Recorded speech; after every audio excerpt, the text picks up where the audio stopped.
Tin খুলে নিয়ে গেছে এবং যত আসবাবপত্র মালামাল ছিল আমার বাড়ি থেকে সবকিছু তারা লুট করে নিয়ে গেছে। আমার কাছে একটা ফোন ছিল, সে ফোনটা চুরি করে অন্য জায়গায় বন্ধক দিয়ে দেবে। আমার ট্রিটমেন্ট খুলেছি, খুলে আর কি বেঁচে সেই ফোন আমি ছাড়াই নিয়ে আইছি। কয় কি জাহিদের কাছে টাকা পাবো, জাহিদ টাকা দেন আমরা গদ্দর ভাঙ্গে নিয়ে যাবো। ঘরে চাল করতে চাল করতে দিতাম, চলে যাই চলে চলে গেছে, চাল আবার আওড়াইতে যায়নি, সেই জন্যই আমার টাকার পরিবর্তে আমি চাল খুলে নিয়ে যাচ্ছি। ওই যে দেশ না ওরা আসে না, তখন আমি গাছ ধরেছি, তোরা আমার ওই ক্ষতি করে দেখ, আমি একটা কোনো বছর পরের জায়গায় বসবাস করি, তো তোরা এই এরিস না, হ্যাঁ সুখ পয়সাটা হাতে তখন বলছি তোরা দিয়ে সময় আমার করে দিস না, তোরা মিলেমিশে রয়েছি, তোরাই কি কি যে এরিস আমি তো তা জানি না। খাওয়া দাওয়া করতে লাগলে ওরা হট করে আইসে, ঘরে আসার পরে উনি বলছে কি কি আইসে তোমরা, কয় কি জাহিদের কাছে টাকা পাবো, জাহিদ টাকা দেন আমরা গদ্দর ভাঙ্গে নিয়ে যাবো। আমার বড় মা যাই গেছে মনে, তোরা আমি এই জায়গাটুখানে থাই লোকের জায়গায়, তোরা গদ্দর দূরে ভাঙ্গিস না। তারপরে তারা শুনিনি, তারা উল্টো পাল্টা বাড়ি দূরে দিয়ে বড় মারা ই করে ফালাই দিয়ে তুই পরে সেখানে তারা এই গদ্দর ভাঙ্গে চুরে নিয়ে গেছে। পরের দিন এসে আবার এই ঘর ভাঙ্গিছে ওই ঘর ভাঙ্গিছে, ভাঙ্গে ঠেঙ্গে তাকে অনেক অনুরোধ করা হয়েছে, তাকে ভয়তে তারা কেউ কিছু কয় না, তাকে তারা অনেক ডেঞ্জারাস লোক।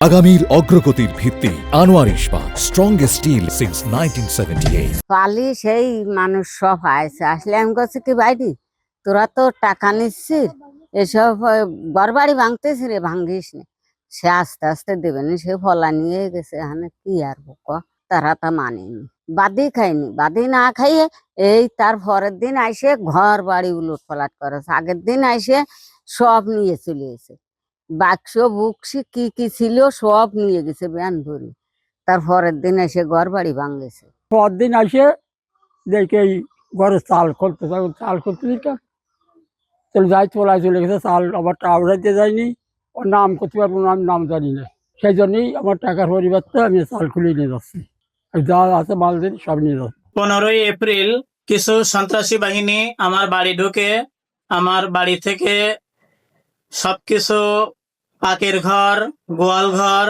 রান্নাঘর সবকিছু টিন খুলে নিয়ে গেছে এবং যত আসবাবপত্র মালামাল ছিল আমার বাড়ি থেকে সবকিছু তারা লুট করে নিয়ে গেছে। আসলে যত জানে সিটার বিটারি, মানে যুব সমাজ আর অলরেডি নষ্ট হয়ে ফেলতে, যার নাম আছে তার দ্বার তো টাকা পয়সা নিচ্ছে, নিয়ে আমার দ্বারা তো এরকম টাকা পয়সা নিয়েছে, নিয়ে টাকা পয়সা দিতে পারিনি।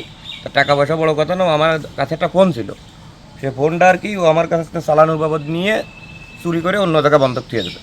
তুলি তাই আমি আর কি কিছু না পাই ও বাড়িতে ফলাইছে, আমি করছি যে আমার ফোন কই, কিছু না বলতে পারে এভাবে ফলাইছে আর কি।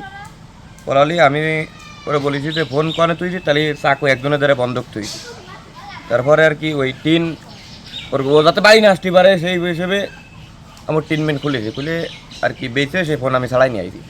আর ও নিম্নে 15-20 জনের দ্বারাতে এরকম টাকা নেছে, নিয়ে নষ্ট করে ফেলাইছে। আপনারা খুলতে 3 জন গেছিলাম, কে আমি মিরাজ ইয়াসিন। অভিযোগ বা আমি এখনো পাইনি এবং ভুক্তভোগীও আমাকে ফোন দেয়নি, আমার কাছে উনি আসেন নাই, উনি ক্যাম্পেও আসেন নাই, উনি আমাকে ফোনও করেন নাই। আর উনি যদি অভিযোগ করেন তাহলে হচ্ছে অভিযোগের ভিত্তিতে আমরা অবশ্যই ওনাকে একটা সুস্থ ন্যায়সঙ্গত একটা বিচার দেবো।